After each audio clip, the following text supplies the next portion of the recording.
So, one thing I have observed is that most, not all, but a vast majority of the people who are voting are extremely self-righteous about their vote. They are 100% convinced that what they're doing in casting their vote for their candidate is the pinnacle of selflessness, and it's just a gesture of good nature for society, and it's going to lead to wonderful results. Whereas the other people, the people voting for the other candidate, are evil pieces of shit whose heads just aren't on straight. They don't know what they're doing. They have nefarious reasons for supporting their candidate, and or they're just incredibly stupid and misguided. But the truth is, no one can be really sure about their vote. Even if you're 100% convinced that your candidate is superior to the other one, and that your candidate will lead to good things and the other candidate will lead to bad things, it's actually also possible that the bad things are in the long run better than the good things. So, in other words, you can say, I really support this candidate and I'm going to lay out the reasons why.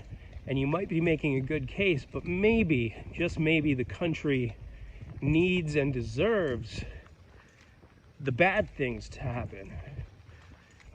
In the long run, maybe things will even out and it will be better if we go through that period of the bad things. So you can't be completely sure that what you're doing is correct. Like, it's impossible because no one can predict the future. And it goes without saying that you could also just be wrong about it. Like, maybe you're looking at things through a misguided lens. Maybe you're just not seeing things clearly. One thing I've noticed is that the supporters of each candidate, they just can't accept that maybe people have rational, coherent reasons for supporting their candidate. They automatically assume the person is stupid. Like, supporters of Trump will say, oh, well, people who are voting for Harris just don't like Trump. They're not looking at his policies, which are objectively better. Well, maybe not. Maybe people are doing better in this economy than they were under the Trump economy.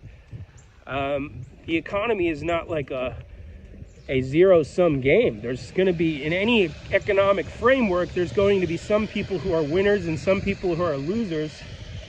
Most people are going to be about equal where they'd be if things were different.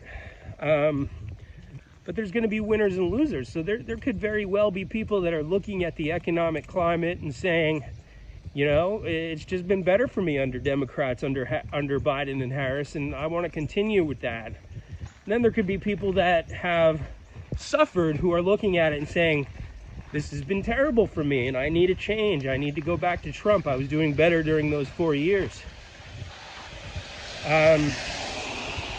But overall, the people who are voting are just completely self-righteous and convinced that their choice is morally virtuous. They're not looking at it as like, oh, it's pragmatically right for me, or it aligns with my vision for the country. They think it's like a moral virtue that they're supporting one candidate or the other. And like I said, they can never know, even if they're correct in their assessment of the short-term benefits of electing their candidate. They can never truly know that over the long run, that's the right decision, because maybe the bad candidate needs to win.